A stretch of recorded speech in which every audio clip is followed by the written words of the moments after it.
नमस्कार, आप देख रहे हैं गुड मॉर्निंग टीवी और मैं हूं आपके साथ कंचन। इस वक्त की बड़ी खबर। मध्य प्रदेश विधानसभा के पूर्व नेता प्रतिपक्ष अजय सिंह राहुल इन दिनों जनता के बीच अपने बघेली अंदाज को लेकर सुर्खियों में हैं। अजय सिंह सीधी लोकसभा सीट से कांग्रेस के उम्मीदवार हैं। वो जनता के बीच बघेली बोलकर अपना प्रचार कर रहे हैं।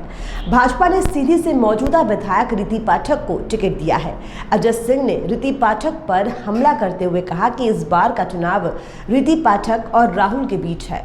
उन्होंने इस दौरान प्रधानमंत्री नरेंद्र मोदी पर भी जमकर हमला बोला। अजय सिंह ने रीति पाठक पर हमला बोलते हुए कहा कि 2014 के लोकसभा चुनाव से पहले रीति पाठक को कोई नहीं जानता था।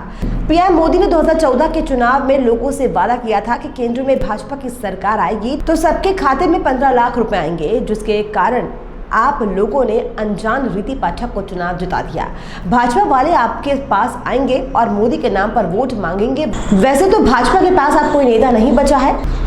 जो 2-4 बच्चे हैं वो रीति पाठक के नाम पर नहीं बल्कि मोदी के नाम पर आपसे वोट मांगेंगे। लेकिन इस बार मोदी के नाम पर वोट नहीं देना, क्योंकि इस बार की लड़ाई राहुल भैया और रीति पाठक के बीच है। आपको बता दें कि हाल ही में अजय सिंह ने सिंगरौली में जनता को संबोधित करते हुए कहा था कि ये मेरा आखिरी चुनाव है। आखिर इस बार विधानसभा चुनाव वाली गलती की तो आप लोग कहीं के नहीं रहेंगे। पार्टी मुझे तो राज्यसभा भेज देगी, लेकिन आप लोगों को कोई पूछने वाला भी नहीं होगा। आपको ये भी बता दें कि 2018 में मध्य प्रदेश विधानसभा के चुनाव हुए थे। इस चुनाव में कांग्रेस उम्मीदवार अजय सिंह अपने गढ़ चुरहट से अपना विधानसभा चुनाव हार गए थे, जिसके बाद पार्टी ने उन्हें सीधी लोकसभा सीट से उम्मीदवार बनाया है। अजय सिंह को चुरहट से भाजपा के उम्मीदवार शरदेंदु तिवारी ने चुनाव हराया था।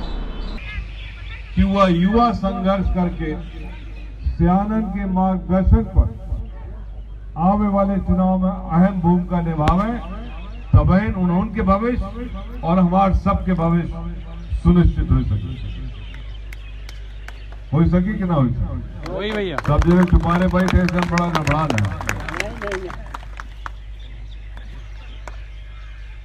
हमसे यदि कोई काम करावे चाहे, बच्चे रीवा से आए हैं, मंजूलता तिवारी जी, विमलेन भैया और जने सब, गिरीश सिंह जी है, केहू के माध्यम की जरूरत नहीं, सीधे मिल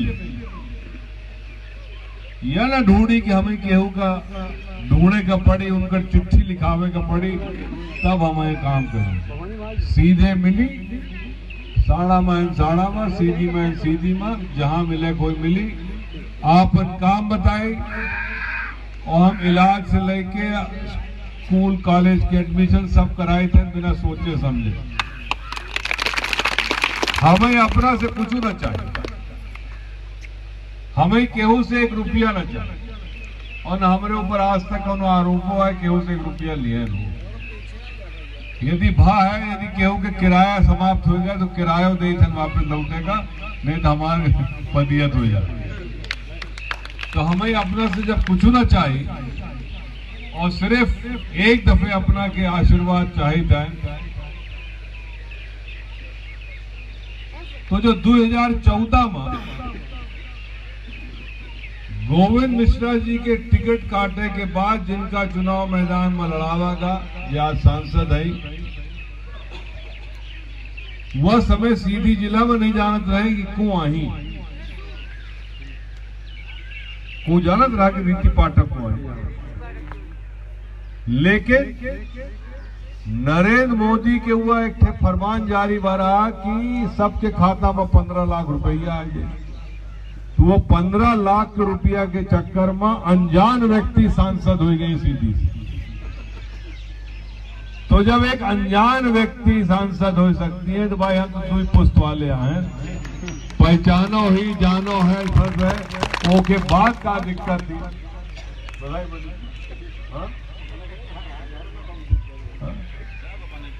रीति पाठक जी हम काल चितरंगी का ही रहे। 25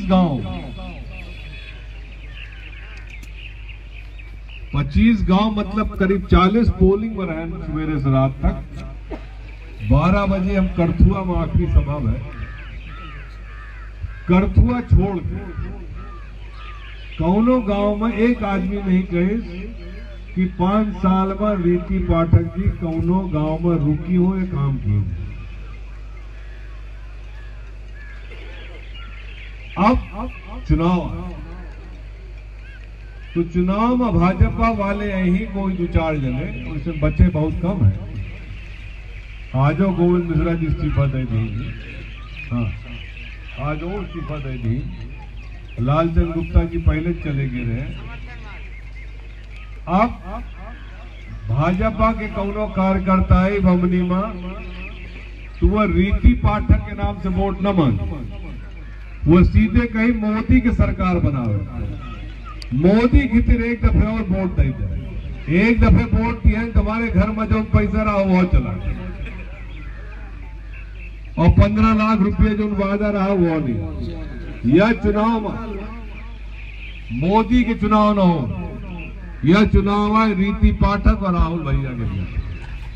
अब फैसला करे कहे कि रीति का दे कि आपन पुरान घिसा पिटा दाल भात की मूसर चंद राहुल भैया का। राहुल भैया, राहुल भैया, इतने अपना से प्रार्थना है और हमें पूर्ण भरोसा विश्वास है कि बमनी ऐसा गांव है कि इनसे से जो हवा बना थी वह पूर्व पश्चिम उत्तर दक्षिण सब जगह जाती।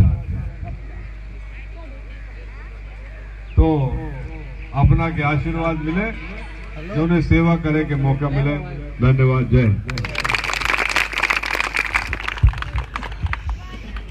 इस खास खबर में फिलहाल इतना ही। आगे के अपडेट्स, स्पेशल रिपोर्ट्स और खास खबरों के लिए बने रहिए गुड मॉर्निंग टीवी के साथ। और हाँ, गुड मॉर्निंग टीवी को यूट्यूब पर सब्सक्राइब करें, खबरों को लाइक करें, कमेंट करें और शेयर करें। नमस्कार।